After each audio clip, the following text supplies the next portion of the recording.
So I have been a journalist in the Central Gold Country. I worked for 5 years as a full-time crime and courts reporter for Amador County's newspaper, and then I had a book come out on a national journalism project, and at that point I went over to the Press Tribune newspaper, which is Roseville, Granite Bay, and West Placer County. And then every week I write for Sierra Lodestar magazine, which is in Amador, Calaveras, Tuolumne, and North Stanislaus counties. And then I am a contributing investigative reporter for Sacramento News and Review. So that's just a quick run through. I grew up in the Central Gold Country. I grew up in Amador County. My last year at UC Davis, I did a year-long internship at Sacramento News and Review, and the day I graduated, I got offered a full-time job at my hometown newspaper in Amador County, and I had a lot of reservations about taking that job. It turns out they were well-founded, but I was there for 5 years, and what I'm going to talk about today really is just on my end of things was just the stars lining up in a really incredible way. I was able to learn and investigate the criminal history of Amador County, specifically the 1940s and 50s, and talk to certain people who were involved with it, and they've all passed away since. I was just very, very lucky. I got a brief window of time to speak to these people, and right before everything they knew went with them, is so often the case. But before we get into that, I want to introduce a young up-and-coming writer who he's really starting to make a name for himself. He's got his own blog. He does, I'll let you describe the kind of journalism you've been interested in, the kind of writing you've been interested in. But David Roddy's a student at UC Davis, and he is also one of 3 people who's featured in this week's Sierra Lodestar for History's Detectives. And it's the reason the magazine featured David is because he's almost single-handedly uncovered a whole niche in the Mother Lode's history that's been entirely overlooked or forgotten, however you want to characterize it. David might be able to get more into that. But the history of labor strikes, unionizing, and conflict with industrial gold mine owners here in the Gold Country. You have all seen these looming head frames everywhere we go in the Central Gold Country, whether you're in Jackson or Sonora. It's kind of our homegrown skyscrapers are the closest we have to them, and those were all owned by wealthy barons of industry, basically. So it shouldn't have been a shock to me to find out David uncovered this whole history of conflict between the miners who were working these extremely dangerous jobs in the mines and the ownership of the mines, who were, of course, trying to maximize their business potential. So David's been researching that the last couple years, right? Yeah, 3 years. Last 3 years, and he has started writing a series of blogs on it, and I think he's looking out in the future of doing a book about that subject that might look at everywhere from Tuolumne to Nevada County, which I think would be invaluable to Northern California in terms of just preserving history. So, ladies and gentlemen, David Roddy. And I'm going to get into my part of it first by interviewing David, because some of the things David's going to talk about aren't entirely disconnected from what I sort of specialize in the history of the area, which is crime, particularly the rampant gambling and prostitution that went on not in the 1890s, in the 1950s, right in Amador County. And Amador County was, for those of you who don't know, the last publicly unabashed supporter of legal prostitution in California in the whole state. And so it's a really interesting history, and it's not entirely disconnected to some of the things David has learned about in his research. So, David, why don't you share with us what first got you interested in unionizing, labor strikes, and the community strife that went on? Well, I would say that the first thing that really piqued my interest in the whole subject was actually just listening to a CD of old Woody Guthrie songs. And he sung about some of these large, like literal like fights, like gunfights between striking miners and either state militia or company-hired private militia. And it kind of, like I had no idea that happened. Like in Ludlow, Colorado, there was a big strike that ended with the burning of an entire camp in which like a group of children and women were burned to death, and then the miners retaliated with a gun battle against the militia and the private armies. And then in 1913, there was another Woody Guthrie song called the 1913 Massacre that talks about some, like, I guess what Woody Guthrie would call like company thugs, telling a group of striking miners having a Christmas ball that the church that they were in, or the hall that they were in, was on fire, and then there was a rush to get out of the door, and they held the door shut, and a bunch of like several dozen people were trampled to death. And so, it's like I didn't know anything about that. I hadn't read about that in school. It seemed really dramatic and interesting, and I've always kind of been intrigued by the sort of like decomposing civilization of the Golden West that you see all around this region. And so I just kind of wanted to know if we had our own history of like labor struggles within this period of time, of like massive accumulation of capital and massive like labor struggles, which is what we now call like the Industrial Revolution. And so I'm sorry. And so I started going through history books, just like basic popular science histories of the Mother Lode, and I found nothing. And so I sort of put it out in the back of my mind and said, okay, well, maybe some aspect of the Mother Lode's cultural history is different than what I read about in like Idaho or Colorado or Kentucky, for that matter. And then a friend of mine pointed out that the Amador Ledger is actually for free online during this period between the mid 1800s up into the 1920s. And so I just typed in strike one day. I was like, I'll look, and I just found this whole flood of history that I had no idea existed, and that kind of gave me a timeline with which I could go and I could look into the archives, and I could go and I could look into the microfilms of other, the Dispatch or the Amador Union, or I could look at the San Francisco Chronicle or the New York Times and just try to find like other newspapers reporting on the strife in this region during those periods, and ever since then it's just kind of snowballed. So one of the first incidents you sort of came across that I found really interesting when you started writing about it was this so-called Amador War. Could you talk a little bit about what the Amador War was? Well, yeah, in the summer of 1871, there was an association of mine workers formed. They called themselves like the Amador Laborers Association. It got called the Miners' League in some of the press. And during the same time period, there was a general depression of wages within California, because a year before, or not 1 year, 1969, so 3 years before, there was 2 years before, I'm sorry, I'm not a math major. There was the completion of the Transcontinental Railroad, and that in turn meant that there's this large population of mostly Chinese laborers that were out of work, and they were willing to work for low wages. And so the mine operators in Amador, quite blatantly, not in Amador but across California, they thought, well, we can replace these laborers with the current like Anglo-American and East European immigrant labor force, and that way we can profit more off of their labor.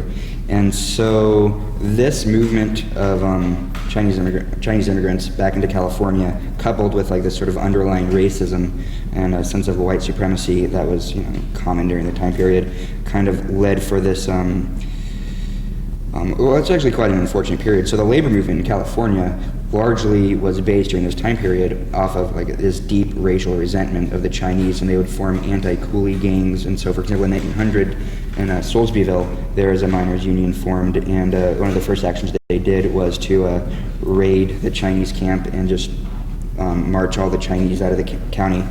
And so something similar happened in Amador, but on a much larger scale, in 1871, where this miners' league, they all went on strike, and they called all the toilers together to go on this big strike. and their demands were, common, like the union recognition, higher wages, and they wanted a shorter work day, and they also wanted the abolition of the use of the Chinese in the mines. And the mine operators were very fearful of this, and there's a sort of dynamic of whether or not property should belong or to the laborers, or if the laborers had any say in how the property was run, or if like the mine owners, which were largely absentee mine owners in San Francisco at this time, should have complete control over that, the use of their property. And so there's a sort of like theoretical discussion in the newspapers at the time. But what eventually happened was that the mine owners personally paid for the state militia to come from San Francisco. There were state militias in Volcano and Sacramento, but the mine operators felt that they would be too sympathetic to the strikers, and so they called two militia groups from San Francisco, and they marched across California into Amador County and set up two armed encampments, one on the mine owner's actual property, partially to, or the mine superintendent's property, partially to protect him. I'd imagine they named it after him. They called it Camp Colton. And they did two other ones, Camp Wright and Camp Morgan, which are also named after mine owners. And they just stayed in the region trying to quell the strike. But unfortunately, it kind of backfired on the mine owners, because when rumor came that there was actual armed militia guarding the mines in Sutter Creek, that kind of created this idea that nobody should go there because there's gunfights going on, and so it made it harder for them to hire strikebreakers. And then eventually they conceded to the abolition of the Chinese in the mines, and the strike was sort of calmed down. There were still a couple personal disputes. There was two people who were shot in a gunfight in a saloon, like you'd kind of imagine would happen in Amador County at that time period. And the militia was called away, and it lost the governor of California during that time period, the election, because it was so unpopular. And there was popular folk songs at the time talking about the governor being like a stooge for the mine owners. And the mine owners eventually, they promised to pay for the militia, but then they only paid for part of the militia, and so the California government ended up footing the bill for a large part of that. And so it was this huge controversy, and the newspapers at the time called it the Amador War, and that was like the first big armed, or the first large-scale use of the National Guard militias against miners in California. So earlier this afternoon in a different panel, Buzz Eagleson, the editor of the Calaveras Enterprise, was talking about the history of newspapers in Tuolumne and Calaveras and Amador. But of course, what none of us really knew that you sort of uncovered was there was a whole nother sort of world of newspapers circulating here from the 1860s all the way to the 30s or 40s that were based around labor groups, right? Yeah, and you found the Calaveras News that seemed to have a huge voice for these miners and the things they were going through in the different counties. Yeah, in 1906, this guy, I want to say his name was Martin Harvey, he started a publication in Calaveras called the Calaveras News, and he was a member of a radical labor union called the Industrial Workers of the World during that time period, which grew out of the Western Federation of Miners, which was the labor union that started in 1893 that eventually came to encompass all of the California gold mines. And so there's this and the IWW is called Wobblies in popular press. Nobody's really sure where the term comes from. But there was this wobbly newspaper that was frequently, you read about it in the main newspapers like the Amador Ledger, the Amador Dispatch, being disseminated amongst the miners and occasionally quoted. If there's a large mine disaster, there was times where the Calaveras News was quoted as talking about a specific mine disaster. And then there's other ones. There's an Amador Union newspaper that kind of predated the Calaveras News by a couple of years, that was formed around 1903 when the Jackson Miners Union was first formed. And then there was also Miners Magazine, which was published out of Denver, and that was the official publication of the Western Federation of Miners. And it often had pieces written by either the governing body of local unions or just local miners themselves writing op-eds within these papers. And so you kind of had like newspapers and media was very much kind of like divided along class lines during this period. And so you had like the Amador Ledger and the Amador Dispatch. And I'm just bringing up these two specific ones because that's where up to this point my interest has mainly been in Amador County, I'm an Amador County kid. And so they were both, like the Dispatch was generally more sympathetic to the union, but like mostly antagonistic, and the Ledger was completely antagonistic. Like the Miners Magazine referred to it as the mouthpiece of the Mine Operators Association, and they were all very antagonistic towards the miners and the miner unions, and they specifically targeted the labor agitators as being Italian immigrants predominantly. And so you have this sort of like scapegoating of the union movement in Amador being something that's foreign, that was brought over by like these sort of like savage Italians, or they call them the Latin race. Like they like during the time period, right? Like Italians weren't white; they were the white usually referred to Anglo-Americans, and so you had the racialization of the Italians in as a Latin race in the mines, and so you kind of got like the newspapers we hear about. But then within these newspapers, they talk about these other newspapers, which as far as I can tell, are mostly lost to history, except for the Miners Magazine, which is on microfilm in some universities.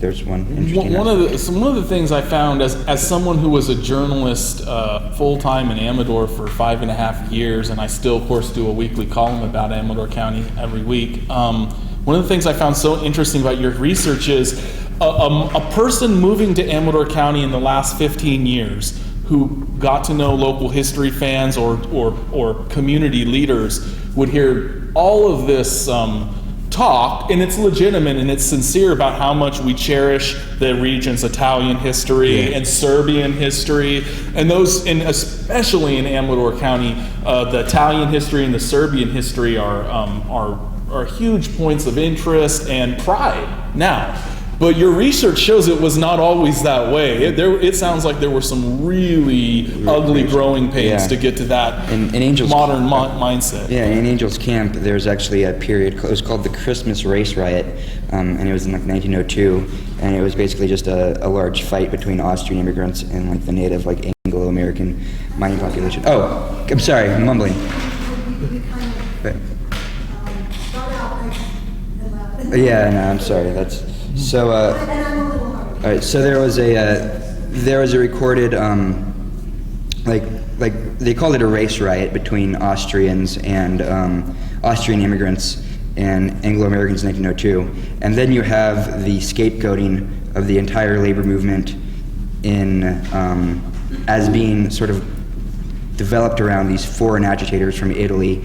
And then within the labor movement itself, which is interesting, there was, so if we look at like the Jackson Miners Union as an example of this, and so within the Jackson Miners Union, the Italians typically weren't within leadership positions, and so you have more like Anglo-American names within or Irish names in those leadership positions, and the Italians were mostly like either members, and then in some cases they were actively disbarred from the union because of their own labor agitation. And their own labor agitation specifically was around issues of safety within the mines. And so at the Keystone Mine in, I want to say 1903, a group of Italians stopped working there because the company said they would have a bonnet placed over the skip that went down into the mines, and when the company failed to produce this bonnet, the Italian miners in that region just stopped working. And then again at the Kennedy mine in 1907, there was they wanted a safety clutch on one of the skips, and the mine operators, when they failed to produce it, they went out on strike, and these strikes were called wildcat strikes, with strikes without the endorsement of the union. And so the Italians were largely disbarred from the union, and they became more associated with the socialist movement within Amador County. And so the Jackson Socialistic Circle, which was the Amador County's like local of the Socialist Party of America, was composed mostly of these Italian immigrants, and the Italian immigrants also were large in the foundation of the Industrial Workers of the World, or the IWW, which I previously mentioned, having a publication out of San Andreas within Amador County. And so these sort of like ethnic conflicts didn't just permeate like between like the mine owners and the newspaper owners and the miners, but they also came from within the labor force itself. And so, yeah, I mean, there's a really deep history of antagonism there that one might be surprised to learn about. And so, in law enforcement throughout most of these conflicts, whether it be at Tuolumne, Calaveras, or Amador, was comprised of a elected sheriff with a couple of deputies, and then some of the towns had constables that would work in concert with that sheriff. Now, you notice that from the certain points in this conflict, different sheriffs handled their role in this mess in different ways. Can you talk a little bit about that? Sure. So the first large strike in at least in Amador County. There are some other strikes in Tuolumne County in the early 1900s, but in 1903, the first large, like, national newspaper headline-grabbing strike was in 1903, and the sheriff at the time, a guy by the name of T.K. Norman, he was largely sympathetic to the strikers, and he refused to protect strikebreakers who the mine operators wanted to bring in to work the mines, and he refused to arrest any of the strikers. And so he was largely demonized by the mine operators, and they would write letters to the Amador Ledger saying that the sheriff was incompetent and he was letting mob rule and violence permeate throughout the county. And he didn't end up busting that strike, and so the union actually wrote him a letter thanking him of that. But then, just a few years later, in 1906, there was a Sheriff Gregory, and he had a much harder line against the miners and their labor movement, and specifically about like the Italians and the IWW and the socialist parties in Amador County at the time. So, for example, on May Day in 1906, there was a socialist parade in downtown Jackson comprising of about 70 people, which is, a fairly large amount to imagine on downtown Jackson during that time period. And the mine operators and the newspaper owners became very concerned about this. They felt that Amador County was becoming increasingly ruled by a bunch of, what they call them, like red flag anarchists. And so the following May Day, all red flags or paraphernalia was banned, and the sheriff deputized citizens to stand up and down Main Street to prevent there being any sort of display of the Socialist Party. And then, if we look at like the role of the sheriff department in subsequent strikes, they largely just functioned to deputize as many people as possible. And so, for example, at the Argonaut mine in Jackson, there was a strike in 1906 in which they constructed a barbed wire fence around the perimeter of the mine, and they had armed deputized citizens. In 1934, so we kind of jumping forward in time by a couple decades, there was another strike in the Jackson mining district, and the sheriff there formed a large posse of vigilantes. That's like 150, 200 people. And there's this really famous incident. The strike had gone on for maybe 3 or 4 months, and in I guess May, so it had been 5 months. In May, there was a caravan of longshore workers and the ladies' auxiliary of their union coming from San Francisco to bring the strikers food and supplies and medicine. And this it was planned to be a caravan of 500 cars coming up on Mother's Day to celebrate the role of women in the labor movement. And this is just a couple months after the general strike in San Francisco at that time. And so you had this large caravan of cars coming up to support the strikers and to post bail for some of the strikers who were arrested, one of which was a teenager with tuberculosis who was allegedly coughing up blood in his cell. And so there was some very dramatic stories coming out of the foothills, and so people were kind of eager to come up and see what was going on. And so they were directed to go up the hill to the Argonaut mine, where they were told there would be the strikers there. And they drove up the hill, and if you don't know, the Argonaut mine is placed on top of this hill, and there's just this one road that leads up to it.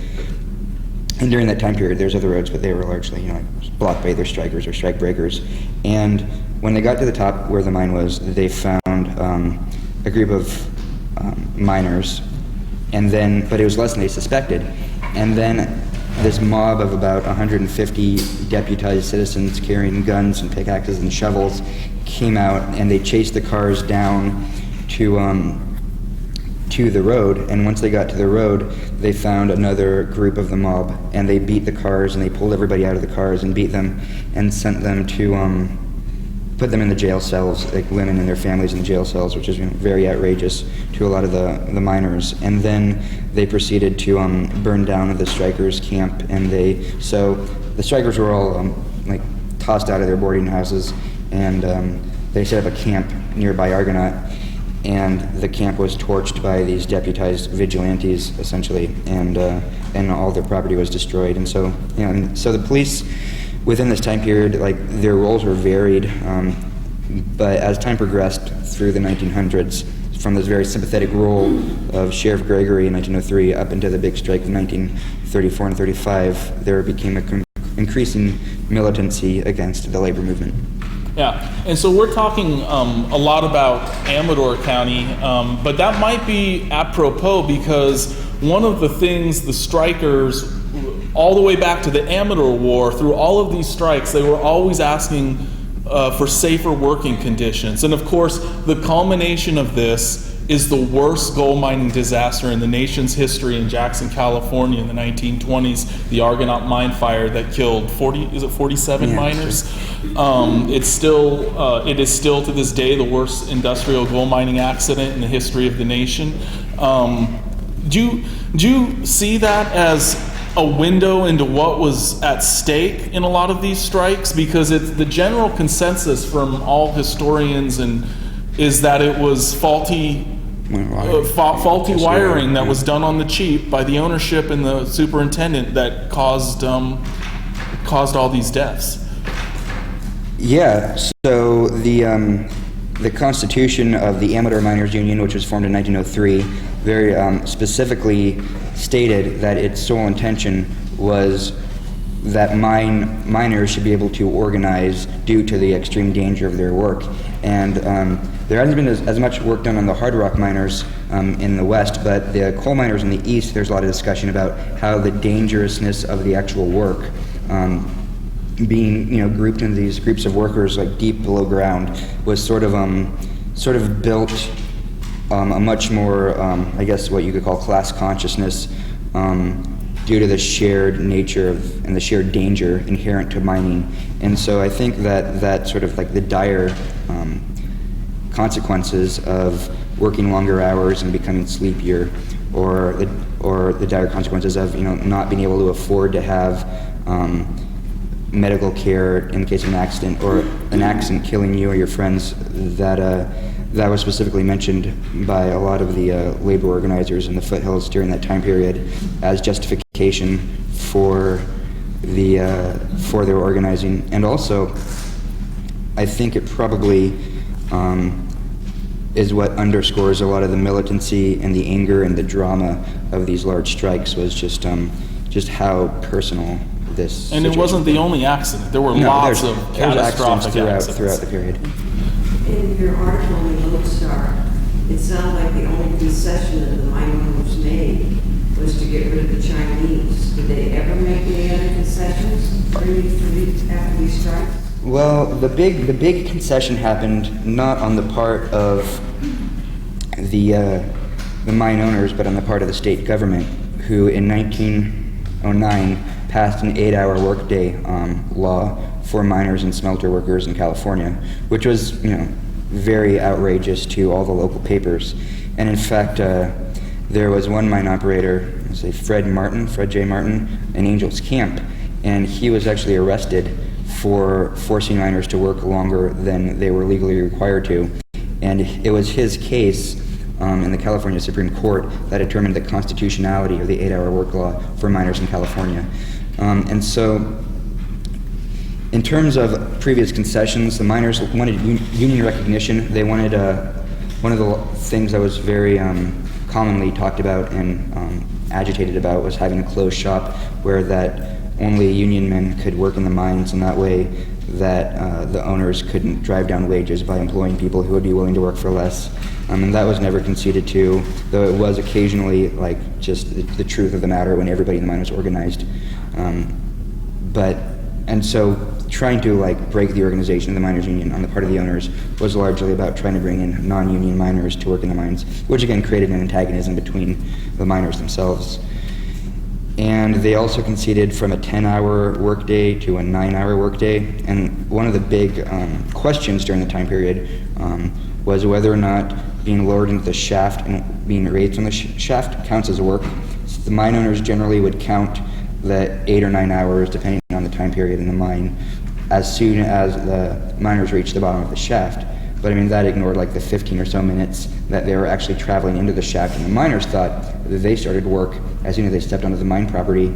And so there were concessions, but the concessions were often manipulated by the mine owners, and eventually it was the state government that passed laws regulating safety conditions within the mines, and also the 8-hour workday for miners and smelter workers. So I'm going to sort of put my next question to you as kind of a transition into what I sort of ended up specializing in the history of the area.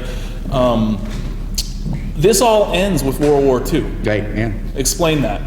Well, FDR thought that gold mines weren't essential for national security during the sort of centralization of the economy leading up to World War II, and the gold mines were all shut down, and the people who worked in the mines are drafted into the war, and that was that. And so all this, I mean, it seems like kind of a small, like almost like kind of a minor point that after all of these, people dying and fighting, that the mines would just be closed for the war effort. And I haven't really looked into how the miners responded and how the community responded to that, other than people being interviewed saying that it was eerie how silent the towns were. But yeah, and so it was just World War II that really brought an end to the gold mining industry. And so a couple timelines that are important to. Oh, did you have a question? Yeah, I'm not sure where you're going, so if I'm getting ahead of things, you can just sideline my question. But I lived here in the 50s, and my dad worked in the lumber mills, and the unions were certainly very active then. So I didn't know if your point was that the union activism ended then, or just that the mine. The hard rock. The hard rock unions ended because. But a lot of what you're talking about was precedent for what happened with the lumber unions. Yeah. And I didn't know if you went on and researched any of that or not. Only a little bit, and not within this region. But I mean, I've been researching this for 3 years. I've been trying to go to school. I mean, so what I want to do is between undergraduate and graduate school, just take a year off, or 2 years off even, and just compile everything that I can find about how, like, the labor movement kind of progressed and grew in the foothills of California. And so yeah, I haven't looked into that specifically though I'd like to one day. So a couple of timelines that are really interesting, a couple sort of linear thought patterns you should think about is, so Amador County is known in the annals of history as having the worst gold mining disaster in the nation's history. It also has another interesting distinction at that same time. It had the longest tenure of any sheriff in the nation's history, and that was George Lupo. He was sheriff between 1914 and 1954. And George Lupo was a blacksmith. I'm still not 100% clear on how he at first got political. So he became sheriff in 1914. He saw everything from the Argonaut mine fire to the Anna Corbin murder, which is also in this week's Sierra Lodestar, Amador County's most famous unsolved murder. His tenure lasted through all of that. And he was the sheriff during all of this conflict in the 1930s, David's talking about, when he armed a sort of citizens militia to intercede with these caravanners. He's an interesting guy. He's a complex man, getting into my subject matter. He is very hard to make a blanket statement about. Obviously, in the topic of labor unions, he was on the side of the mine owners for the most part. I don't think he ever gave an interview where he really got into the reasons why. It could have been everything from keeping the peace to that those were his political supporters. That I don't know. But in the case of the labor movement, he was obviously hostile. David's told you what happened in the 1930s, and he was a ringleader in that. But he's interesting because of, so when I get back to the setting of law enforcement, in the 1940s, right before the mines closed, you had George Lupo, the elected sheriff of Amador County. He had, I believe, 3 deputies and a couple part-time deputies. Sutter Creek had a town constable. Ione had a couple town constables. And I don't know if there were constables up country or not. But Jackson had a small city police department. And that is crucial to how this story unfolds. The mines close in 1942 or 43. The lifeblood of Amador County becomes the timber industry very quickly, and this woman talked about how there was some labor organizing going on there. But it turns out the city of Jackson realized that they could have a second industry that was very lucrative directly to the city, and that was gambling halls and prostitution, right? And so up into the war, there were some brothels still out in the open in Sacramento too. When the war started, there were a couple down by the Alhambra. But it was rare. There was, a town here might have a brothel, a town here might have a brothel, but overall they'd gone away. Jackson had at least 8, and they were all in one district. So the Attorney General of California, McKnight, began putting the word out to all these different cities and counties that it was going to end. And for the most part, everybody waved the white flag and time marches forward. Everyone except the city of Jackson. The city of Jackson realized by dragging their feet, they were making more and more money. And what was happening by the time you got to 1950 is not literally bus loads, but a lot of sort of vehicle caravans from Stockton and Sacramento were coming to Jackson for the weekend. And there were a lot of local customers too. And it was both the gambling. In 1950, Jackson had 18 saloons in 1950.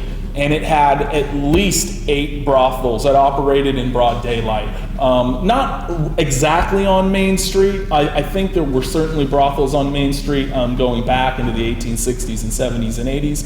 But closer to where, if you guys are familiar, downtown Jackson, where Water Street is and the Creek and Bank of America was basically the prostitution district of the city. And so the city was making more and more money by sort of conveniently forgetting to take care of this. But it quickly, for a handful of families in Jackson, turned into a small fortune. So a very interesting, but when we get into George Lupo, the sheriff, the very interesting thing is he evidently, through every source I've talked to, says he managed to make sure there were no brothels in Amador County except for the city of Jackson, where the Jackson Police Department would basically be legally on the hook. And so he enforced a no prostitution for the most part. There are stories that people were able to sneak little home operations in here and there in Ione and other places. But if he found out about it, he and his deputy showed up and pulled the plug, and few days in county jail, and however he handled things. He handled things his own way. He was the man for 50 years in the county, right? But so he set a landscape in Amador where prostitution was not okay except for the city of Jackson. The problem was he was getting letters from the Attorney General, first McKnight, saying, you need to do something about this. When Edmund G. Brown became Attorney General, the heat really got cranked up. And that, ironically, is when Sheriff Lupo decided to end his legendary tenure as sheriff because he was getting letters from Pat Brown. You guys know him as Pat Brown, right? Jerry Brown's father. He was getting letters saying, you need to go arrest the Jackson Police Department. You have the legal authority, and if you don't do it, we're going to do it. And I got an insight into how the Jackson Police Department worked because what had happened was there was a young guy who was a star football player in the 1920s and the 1930s in Jackson, for Jackson High School, named George Milardovich. He went off to World War II, and while he was the most modest man you could have ever met in your life, did anyone ever know George? Did you know George? This man made modesty a sin. He was so modest, but he was on guard duty at Pearl Harbor when the attack happened. He was a Marine. He was firing at the planes with his rifle. He landed on Guam, Guadalcanal, and Iwo Jima. He came back to Amador County and started working as what at the time was called a group supervisor at the Preston School of Industry. They were kind of a combination of guard and counselor. They oversaw boys that were sort of in these military platoons, these so-called wayward boys that were juvenile offenders. He had that job.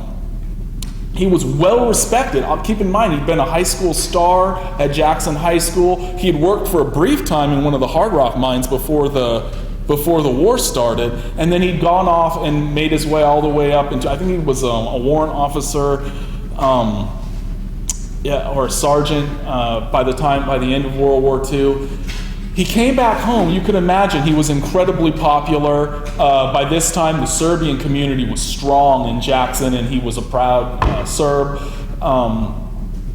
He was working as a group supervisor at Preston Castle, and he got offered a job to come be a police officer in Jackson. He showed up. Bob Maggi was police chief still, and the way George described it to me, he said Maggi was a good guy, but he was caught in an impossible situation. He had the city council and the mayor telling him, you better not mess with this cash cow, and just turn the other way and tell your officers to look the other way. And George was told, if you don't like it, don't go near that part of town. Patrol the other parts of town and stay away from it, but you are not arresting anyone on charges of visiting a gambling hall or visiting one of the brothels. It's not going to happen. So I can't stress how important the Marine Corps was in George's thinking here, because it was essentially an order that he didn't want to follow. He grappled with it, and in short order, Pat Brown starts calling and writing letters again, and the Jackson City Council panicked, and they fired Maggi and kind of put him up as a scapegoat of sorts, tried to blame it all on him. They closed the brothels for only a few months, and then they opened them up again, hoping the governor wasn't watching. Well, George was made chief, and George, at that point, he started arresting people. He arrested some saloon owners. He arrested, I don't think George arrested any madams. I believe he was arresting some Johns to try to, the old expression is put a coyote on the fence. And the city council and mayor called him in and said, we will fire you. We will make your life hell in this county. You will wish you were never born. You're going to get with the program. And it's very interesting. He didn't say this to me in his last interview, but he said it in 1993. He was interviewed by Alan DeGrange. Do any of you guys know him? He lived in Jackson for a while. He told Alan one of the reasons he couldn't even take them seriously is none of them had served in the war, and he thought they were all chicken hawk fat cats and he said they were taking bribes, and worse yet, they were extorting the madams and the prostitutes in every way you can think of, right? Both for cash and services. And so George took this into consideration and decided, I'm gonna do what a police chief should do, and he just kept arresting people. because of the scrutiny from the attorney generals, the Jackson City Council and mayor were kind of scared to follow through with their threat and fire George because they were under such extreme pressure.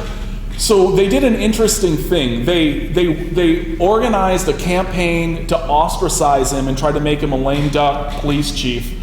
And they did that for 6 or 7 months. This was always their pattern of behavior, is to wait a few months till the heat dies down and then get business going. And so they waited, I believe, 7 months and then called him in and fired him out of the blue. And interestingly enough, their campaign to ostracize him and alienate him from the people of Jackson was very successful because he caught a man who had murdered a deputy sheriff in another county. This guy was on the lam. He'd killed a cop. He came into Jackson. George caught him at gunpoint at a service station and arrested him. The Amador Ledger and Amador Dispatch, neither one of them even printed a word about it. Nothing could be printed at that point. It gets back into the politics of the newspapers in Amador County. George could not be a hero. It was bad enough they had to contend with the fact that he was an unqualified war hero in any way you could imagine. But George couldn't be a hero as a police chief or a cop. So nothing was printed about that arrest, which was a really heroic arrest as far as law enforcement goes. And then they called him in and fired him. And so a couple newspaper reporters had known forever what was going on. I mean, any newspaper reporter in Northern California knew the only town where there was prostitution, right? And knew where everybody was going on the weekends to gamble and stuff. So some newspaper reporters came down and interviewed George right in front of City Hall. Why were you fired? And he said, I'm fired because I was fired because I follow the law. I was fired because I try to have integrity. And I was fired because the Attorney General gave an order, and I was going to follow that order. And I don't know. I don't think he publicly dissed the City Council the way he did years later when he pointed out that none of them had served, and they were all sort of, in his opinion, these really cowardly, people who took bribes and made vague threats and things like that. So. But life got really bad for George and his wife. This guy had been the star football player at Jackson High School. Women in the town wouldn't even say hi to her at the grocery store.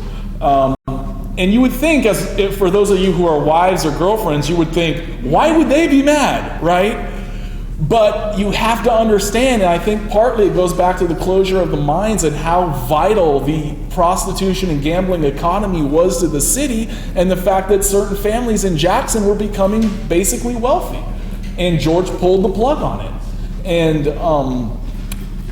and this is the twist of fate that a novelist wouldn't even dare to make up. They hired to replace George's police chief one of the card dealers from one of the saloons. I'm not going to say his name because the family is still very active in the Central Gold Country, and so that we don't need to go there. But let me just put it this way: if you want to know his last name, there's still some campaign signs up.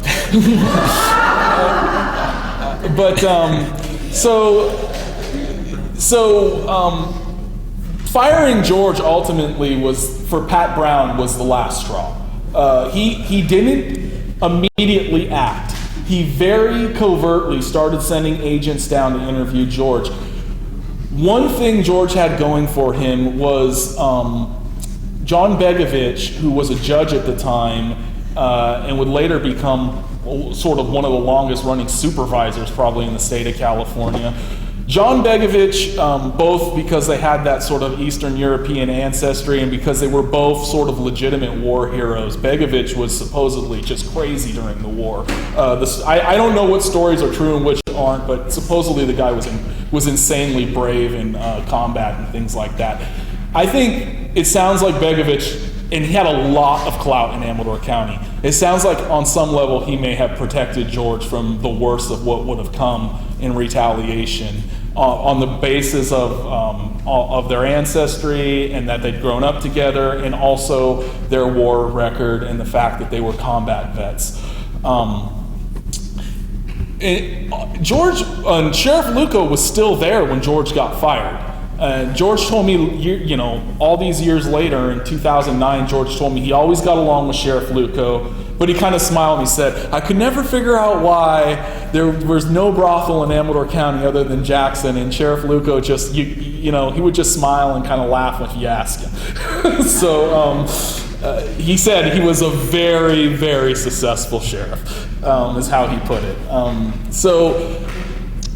Interestingly enough, Pat Brown started sending his agents down to interview George, to interview some of the madams, some of the prostitutes who had been victims of extortion, and then the Jackson Police Department was rounded up and arrested, and so was the. And the undersheriff was running against Babe Martin, who was a very popular constable in Sutter Creek. Sutter Creek was the exact opposite of Jackson. Sutter Creek, more or less, I mean, I'm not saying men from Sutter Creek never went to Jackson, but if you were in Sutter Creek, you were seeing more like what you picture 1950s America. And it's just crazy, these two towns, and they were big rivals back then. The towns had kind of a fun rivalry with each other. So Babe Martin, who was a really, really popular constable in Sutter Creek, was running against Manicero, George Luco's undersheriff. And then at the last minute, one of two highway patrol officers in Amador County, there were two, his name was Carl Josie, he jumped in the race at the last minute and he won. Somehow the folks at Ione, I don't know how that worked. Josie lived out in Ione, and it was a big upset. But I think the thinking is maybe Manicero and Martin canceled each other out a little bit, you know, because they both had bases of power in Jackson and Sutter Creek, and somehow for one shining moment in the county's history, Ione stepped up and had some clout for a few seconds. But I can't even imagine what it was like to be Carl Josie, to come into office and one of your first orders of business is go arrest the Jackson Police Department, right? And he had no choice, really. The Attorney General's men came down, and this is going to happen. And Josie wisely, and he was state law enforcement anyway. Right before that, he wisely got with the program instantly, and the Jackson officers in chief and the city council, the mayor, they were all arrested. A number of the madams were arrested too. And that's significant because they were all put on trial. And at the end of the day, the only people who faced any real criminal consequence were the madams and the prostitutes. The city council members, their careers were sort of over for a while, and I emphasize for a while. And Jackson had to change. It had to turn a corner. It had to become like every other town in America. And it did. It turned a corner. So I came across this history in bits and pieces as a crime reporter, mostly through jokes from the Jackson Police Department, who I worked very closely with for years. And they would kind of joke about how checkered their department's history was, and that got me interested. And Alan DeGrange had written a book that was, I guess when it came out, just incredibly controversial in Amador County. He was I know the Amador County Library wouldn't carry the book, and it had an interview. It had George Milardovich's interview that I referenced, where he talked about how he felt about the city council. It also had an interview with Begovich, who at that point had passed away. Alan interviewed Begovich not long before he died about the whole thing, and Begovich said the only people who got really screwed were the girls in every way you can think of. He's like that, and he said, I think it was in his late 80s at that point, he said they got totally hung out to dry, and everybody else got to go their separate ways, and it was too bad. He also told Alan, some of them hung around and made good wives, just between me and you. So I read someplace, I think, that there are tunnels underneath the road, between the house. And if so, are they still accessible? Will they ever be accessible to the public? There are supposedly tunnels between certain buildings that still exist on Water Street, but I think the more elaborate tunnels that guys who were kids at the time, that are in their 60s and 70s now, I think a lot of those structures are gone now. You know, most of the structures that the 40s and 50 era brothels are in, most of the structures don't exist anymore. We don't know. I don't know. I have asked and asked and asked property owners if they know of those tunnels, and nobody seems to know of any. There's a rumor that there's a bricked up tunnel in the Cafe de Coco building, but I don't know if that's true or not. I know when Jesse owned it, he was always kind of looking for its shape, but he didn't know if it was there. So I read Alan's book, and I started asking people, and I was already in the process of doing. I was made supervising editor of a lengthy multi-part series on Amador County's World War II vets. So I had a group of writers working for me, interviewing all these World War II vets. And of course, many of them moved to Amador County after they retired from other places. But a few of them had lived in Amador their whole lives, and I scheduled those interviews for myself. And so after we'd get through with all the war interview, I would start slipping in questions about what was going on with the prostitution and gambling hall. And shockingly, they were pretty open about it. And each one of them would tell me a little story they remembered. And then some much younger men who were kids at the time would tell me the best that they could remember when their parents would take them to Jackson and they'd see something weird, or they might stroll in the wrong door and their mom would run over and grab them by the wrists and no, we're not going in that place. So I started hearing all these different stories. Well, George Milardovich was still alive. And I asked if he would be interviewed for the World War II series. And he was a very modest guy. He had some hesitation about it, but I sort of browbeat him into it. He was 93 at the time. And I told him, like, George, you're at Pearl Harbor, Guam, Guadalcanal, and Iwo Jima. There's no way we're doing this series without talking to you. And finally he relented, and I interviewed him for several hours about the war, which was a really fascinating experience alone. But then I sort of finally showed my hand, and I said, I've been reading about this and asking people about this for years, and I read your interview you did with Alan in the 90s, and do you want to talk about it? And he was at 93, and his wife had passed, and he didn't feel like he was going to be around much longer. He was more than happy to talk about it, and I couldn't believe how crisp his memory was about all of it, because the war was for him and for everyone who was a combat vet, the war was really traumatic, and his memory sort of protected itself on certain things when it came to the war. But when it came to what happened after the war, and he came back and he was police chief, he had a crystal clear memory of all of it. And he still had anger, and he still had resentment. He told me a couple people I could talk to who he didn't even like himself, but he said, oh, they'll talk to you about it. And he implied they were sort of maybe customers and stuff. And I did. I talked to those people too, and they've passed away since as well. I did the last interview any journalist has ever done with George Milardovich, and what I came away with is I tell people he's the bravest person I've ever met in my life, and I'm partly referring to his war record, obviously, to be shooting at planes while you're being bombed and to go on those beach landings. I don't need to tell this crowd what those beach landings were like. You guys have an idea of what those beach landings were like. And George's last assignment on Iwo Jima was assaulting the bunkers with flamethrowers. And you can only imagine the kind of things he had to see and endure. And I think he was definitely mentally scarred by that, like many of the vets were who came home and lived in that era where you didn't talk about those things. And if you saw a counselor, something was wrong with you.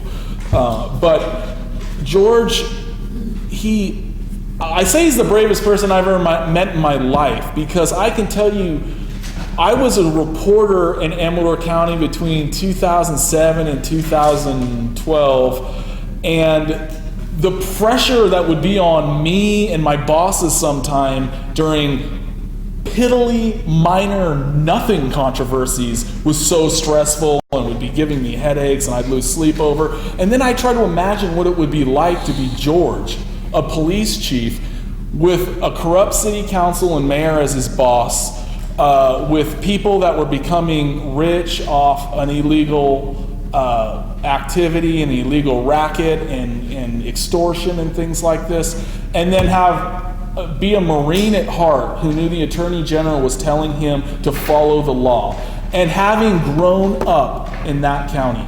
And the reason I say he's the bravest person I've ever met in my life is not just everything he did, but the fact that after it was all over and the cards fell down, he stayed in Jackson. He never moved out of his house. He stayed in that house till the day he died. And his kids went to Jackson High School, and some people hated George for the rest of his life. And it was so interesting doing these interviews because I was hearing these men in their 90s who some of them had visceral hatred for each other and had lived in Jackson together for, their whole lives, and they still had anger and animosity. What did he do? What was his career? After he was police chief, he went back to work for the Youth Authority, and he was a group supervisor at Pine Grove Camp for the rest of his career. And one thing George had going for him is after the newspaper articles came out, he got letters of support from law enforcement and Marines all over the country who told him, you did the right thing, don't listen to these idiots in this little town you live in. But the problem for George is it wasn't just a little town, it was his town. It was his hometown. These were his friends. And I asked him, I said, how did you deal with that? He said, there was nothing to deal with, no one would talk to me. It was that simple. No one in Jackson would talk to me. And and I said, well, the rumor is you had death threats for years. And he said, yeah, there were people who had, some of the families who had made a lot of money told me that my day would come. He said I carried a gun with me for probably everywhere I went for 25 years after that. But he also said, after everything I saw in the war, if those guys thought they could intimidate me, that's the biggest joke of my life. Because, given what he had seen and seen others do, this city council, the idea that they could scare him is laughable when you think about it today, right? But for him to act on principle the way he did and then stay I say staying in Jackson is the key to that man's bravery, because it's one thing to have physical and pressure and threat against you, but just your day-to-day life and peace of mind. And he held his ground. He was a really incredible guy. He died about a year ago. Just an incredible story. And so it's a really interesting moment. And I ended up writing maybe a paragraph about it in my book that's out about methamphetamine addiction and crime both in California and nationally, because one of the law enforcement agencies I was embedded with for 18 months was the Jackson Police Department. They were one of 7 agencies I was embedded with over almost 2 years. But the reason I brought George's story up was I was trying, in all of these different communities I went to working on the book, I wasn't showing up to paint them as meth hovels or crank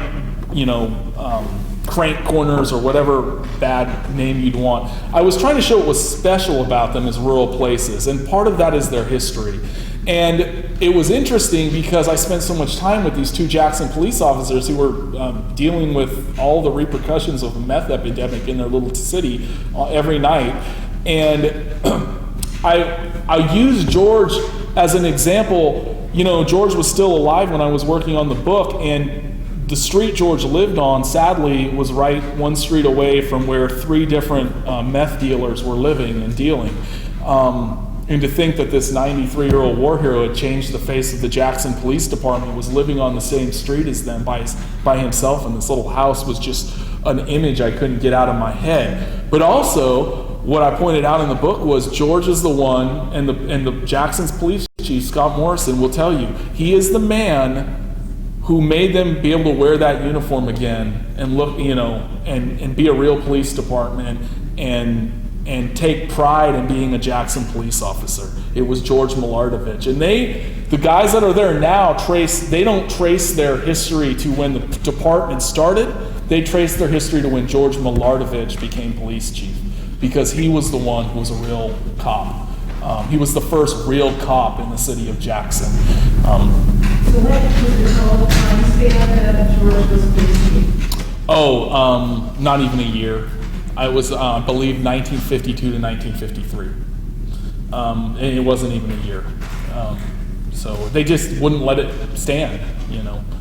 So, but it is tied to the history David's uncovered, because you think, how could this one little city be this bold and tell in the face of the Attorney General in the state of California? And some of it had to do with the gold mine economy going away. And now they had an underground illegal economy. And as a journalist whose career is really based around narcotics and crime, I can tell you illegal economies perpetuate and perpetuate. There are sort of these inverted forms of capitalism that are almost impossible to disassemble once they exist. And that is kind of what Jackson had with the prostitution, the gambling. And a lot of this prostitution stayed there except in secret underground? Well, the comments, you know, a lot of the guys who were alive, like I said, they've all passed since, that I interviewed about this. They gave me the impression that a couple of the girls stayed. There was a woman who owned a bar in the 60s, 70s, and 80s in Jackson named Mamie, who would always tell people she was a madam, had been a madam in the 50s. But oddly enough, a lot of the old timers said, no, she's making that up. She just wants a good story. Like, she was around. Who knows if she maybe worked for one for a little while, but she wasn't one of the madams they remember. So they don't really know why she told her customers that all those years. But no one knows for sure. Like, I can't say she was lying because I just don't know. But the people who were there, who I interviewed, don't remember her being part of any of it. So it's pretty interesting. Were there other questions? What was the name of the book that you were talking about? Oh, the book is Shadow People, How Meth-Driven Crime's Eating at the Heart of Rural America. And that was a national grant I got out of Washington, D.C. to write about methamphetamine addiction in rural parts of the United States. And of course, the plan was to have me be an embedded reporter for law enforcement for 18 months. And it won't surprise you, the law enforcement agencies that were willing to take that kind of public risk were the ones that knew me. So the embedded work was done in El Dorado, Amador, Calaveras, Tuolumne, and Contra Costa County. Agencies that knew me as a crime reporter throughout my career. So they took a huge public relations gamble by doing that. And it hasn't really been done since the late 1980s. So it was, yeah. Is there still a kind of outlaw mentality maybe in rural areas that have been, I come from southeastern Ohio, Appalachia, coal mining, and you know, this, you know, incredible sense that they, even though the state attorney general has told them to do something, they don't really have to do it. It reminds me of that isolation of mountain places and the people's independence and just kind of, hey, we're flying under the radar. Right. Here, you know, I mean, there's really nothing they can do about it. Well, You know? yeah. As a journalist, I can tell you that charge gets leveled against every city council and board of supervisors in the region sometimes over what, compared to what we're talking about right now, are sort of relatively small controversies. But certainly some citizens feel like that attitude persists in some incarnation or another out here. But I don't really know if I buy into that. It kind of depends on who you ask. I feel like, for the most part, people follow our governments follow the laws, you know. I'm sure it's hard to comment. Yeah. I worked for 40 years in local government. Man. I won't say where. Yeah. I won't say what my job was, but it persists. It persists. If you're an employee for, say, a small county government in a rural area or a small city government in a rural area, yes. Yeah. It persists. I mean, there's probably more compliance. Yeah. Right, than what you're talking about. Yeah, I think so. Certainly more compliance than what you're talking about. It's less blatant. Right. But if you're an employee, you're subject to just that same kind of pressure that the Jackson police were. Yeah. If you want to buck what the administrator or the mayor say is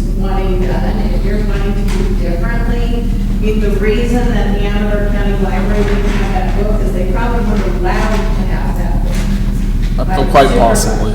Or, well, maybe talked out of it, right? Talked out of it, perhaps. No, probably absolutely generous. Huh? Yeah?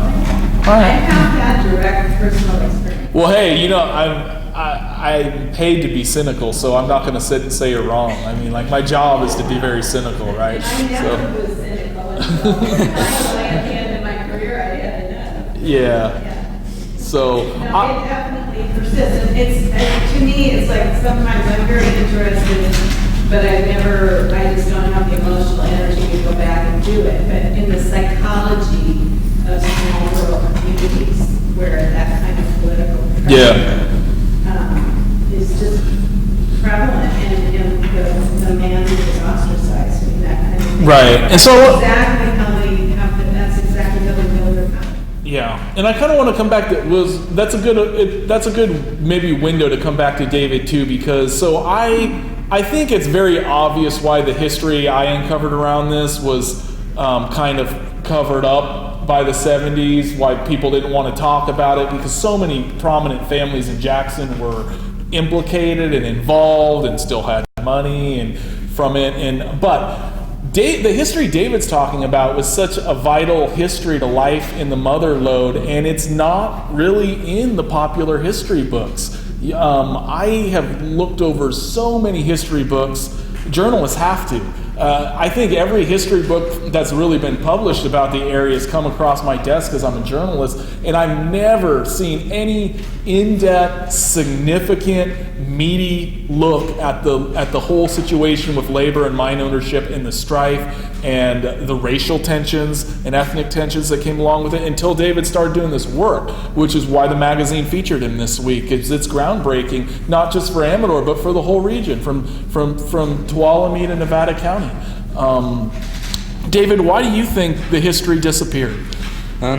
Well, there's the sort of cliche that history is written by the victors, and I think in a lot of these struggles, the mine owners and the Mine Owners Association came out on top, and there's that aspect of it. And then there's also the series of Red Scares in the United States that, for example, so people in Amador County might not want to talk about is like about 95 of the miners and their wives in the 1935, after the 1935 Mother's Day arrests were covered by something called the International Labor Defense Association. International Labor Defense. And they were in turn financed by the Communist Party of the United States. And so you have almost 100 miners getting legal coverage in Amador County by the Communist Party. And so I think that in and of itself, and so maybe some of these links to, what, were known as the Reds in Amador County and back through the history. So the Communist Party kind of rose out of the Socialist Party in very different historical circumstances, but this sort of denial of this sort of organized American left in history is the same reason why we don't really read about maybe the massacres at Ludlow, or the 1913 attack on copper workers. And so I think that a lot of it's just kind of swept under the rug because it's ugly and because it sort of incriminates local history in terms of politics that might not be as popular as they once were. Right. Say it lightly. Yeah, and it's tied into everything that sort of Right. culminates in the 1950s, Yeah. on some levels. And, I haven't, as a journalist, and maybe this is something David can look into as he works on his book, but Father Tumbas, who's one of the priests at St. Sava, told me that the Air Force officer who became the pinnacle reason the journalist Edward R. Murrow went to public war against McCarthy, that Air Force officer who McCarthy had charged as a communist evidently without any proof, he is supposedly buried in Jackson. That Air Force officer is supposedly buried in Jackson at the Serbian cemetery. He was of Serbian heritage. That was one of the reasons I think McCarthy honed in on him. He was of Serbian heritage. He evidently had relatives that were involved in industrial mine workers of the world, and he became one of countless people that McCarthy tried to publicly destroy. And that was the one case where Edward R. Murrow said, they have nothing on this man, and I'm going to stake my whole career on it. And Father Toomba said that this is something that really needs to be looked into, because he says he's buried in Jackson, that officer. Everything we talked about, it's like we're on cycle and we're back. Right? Well, Rayleigh's is on strike. And I noticed too, when the business sections or the NPR business 10 minutes, labor is invisible. This is the stock market, this is the oil. Labor is, if it's an afterthought, that's a lot. So the story, unless you're listening to Woody Guthrie or Lee Howard saying, you're not going to hear about labor. It's certainly controversial, right? We just had Prop 32 on the ballot, so that shows you that it's very controversial, the state. No matter what and we're not here to get into people's personal political beliefs or anything, but we all know it's controversial, right? And we have a controversy that is tied to a history that disappeared. And history disappearing can't be good. It can never be a good thing. No matter what your own beliefs are, you can't say that history disappearing is good. I mean, that's something as a journalist I feel pretty on solid ground saying. In the 60s, the troubadours, the folk singers, right. They brought to light things that I, as a student, had never heard of. Yeah. And then went on to investigate them. Yeah. And found out they were right. I wasn't missing any of the books I was reading. So you have to rely on the outliers. You have to rely on the David Roddy's with his motherload progressive on Facebook for the reality of what's going on. Right. David's work has just been groundbreaking, in my That opinion. interests me because I was a journalism student at Kansas State. Yeah. And studied journalism there. And I never heard of John reading until the movie Venice came out. Yeah. It's fascinating. Yeah, it's fascinating. So, while it's very easy for me to explain why the gambling and prostitution disappeared from everybody's mindset, it was very convenient. It never really did disappear. It was so easy for me to find people who would live through it, would talk about it. The lifelong residents who were like in Ione or up country, they had no problem talking about it because they were publicly in opposition to what was going on in Jackson. Always had been, so they were very, very easy interviews to get for those people in their 90s who had lived in Ione or in up country or Sutter Creek. They were more than happy to talk about how messed up Jackson was in the 1950s, and how they would hold their little town hall meetings in Pine Grove going, what are we going to do about Jackson, So it's pretty interesting. Those meetings happen, yeah. Any other questions? What's the title of the other book?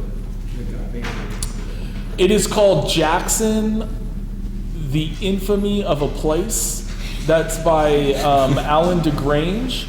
And I think, so it was a really limited print. I have one and it's sort of like a prized possession. It's like I own more books than I know, but when I have to move, it's always one that's on my radar. Like, where is that thing? Because I know I think Heine Company may to this day still have a few copies though. But I think at some point in the future, it'll be a book that's $150 on Amazon's used book market because there's just so few of them around. What was the author's last name? DeGrange, and he is related to the Fancher family who's still in Jackson. They, probably know how to get a hold of him. Tony Fancher, who owns a salon in Jackson, is a relative of Alan DeGrange. To my knowledge, I haven't heard otherwise. Interesting guy. Any other questions? Will you be continuing your research into the lumber labor unions? Will I? You're doing history of labor in the area? Right. Yeah, I mean, I'd love to. It's something that I've come across as much, but I haven't really been looking for lumber. There was large lumber strikes in the Pacific Northwest that miners in Amador County, for example, the kid who was jailed with TB, his name was James Workman, which is like an absurd name for him, right? It's like, but he wrote a long piece in solidarity with, I think there's a group of strikers who were shot in the Pacific Northwest, I think in Washington State, though, don't quote me on that, by strike breakers in the Sheriff's Department. And so there was outrage about that in Amador County, but I have not found information concerning the labor movement among the timber industry in the region, though I mean, I'd love to. It's a matter of time. Well, I mean, just as an example about turning points in the economy, Right. the lumber industry left this area had huge Yeah. economic impact. And for example, in Lode, where I live now, the west side lumber mill closed after there were strikes going on, Right, and all of yeah. a sudden the mill completely burned. There was this big fire, and I don't know if anyone's ever pinpointed it factually, but I think the rumors have been on both sides as to whether the mill owners burned the workers out or the workers burned the mill. But anyway, it left the area, and that part of Colony County was economically devastated Right. until I'd love to hear about 10 years ago when the casino. that. Right. Speaking of industries, Yeah. Scott mentions in his book about, with the rise of methamphetamine, you mentioned that it's largely sort of correlates with the deindustrialization of, like, Jackson, for example, the SPI plant leaving Jackson, and also the lumber industry becoming depressed in West Point. rural poverty is the petri dish for meth epidemics, and the reason we're in Calaveras County right now, and one of the towns that's sort of infamous for meth addiction is West Point, and West Point is tied to the timber industry and the decline of the timber industry. And it's certainly it's not a coincidence that as these good paying jobs went away and rural poverty became endemic in the West Point area, and of course, separate from that, there was a legacy of rural poverty in that same place with the Indians that are there, or Native Americans that are there, the Miwoks. And they have struggled tremendously with the meth problem, but so has everybody else, not everybody else. West Point, there's so many great people live in West Point. I have to be careful when I'm talking about it. But I'm talking about a problem, and you guys understand I'm not, saying that about all the residents. But I'm talking about the meth culture that has come up amongst those residents there. And David's right, in a lot of different parts of the Mother Lode, the Central Gold Country, where I was a crime beat reporter for 5 years, a lot of the meth hubs are in those places where industry sort of disappeared, and rural poverty is really high. And rural poverty is high in all our counties statistically. David knows about that too. David's done some research on the issue of poverty in the Mother Lode, and the stats are not good, relatively speaking. So. David, since the mines closed, there are still people who live that life or have family members. Have you talked to any people about some of the Indian issues? No, I mean that's definitely like on my to-do list. I've read interviews with the Jackson High School. They did a series of interviews, which you can find at the Jackson Library, with some of the people who were in convalescent homes at that time, and they were kids when the strikes happened, and they just remembered like the deep polarization of the community, which I mean that happens whenever there's a strike. But no, I haven't personally been able to interview them, and I mean I'd love to, and it's something that I kind of like. I have to manage my time as a student, but that's on my to-do list, and hopefully I'll do that within next year. Talk about my to-do list, But yeah, I'd love to. Anything else? All right. My piece on David, there's some copies there, and if those run out, it's out on the stands across the street. I've also got the lead feature in SAC News and Review. There's a few copies of that here. And then I brought a couple copies of one of the other Lodestar pieces that I thought was significant this year that are there. The book, yeah, my book's is on sale over at the Metropolitan. I've got a couple copies here too. All right, thanks, man. Thanks, yeah, I really appreciate it.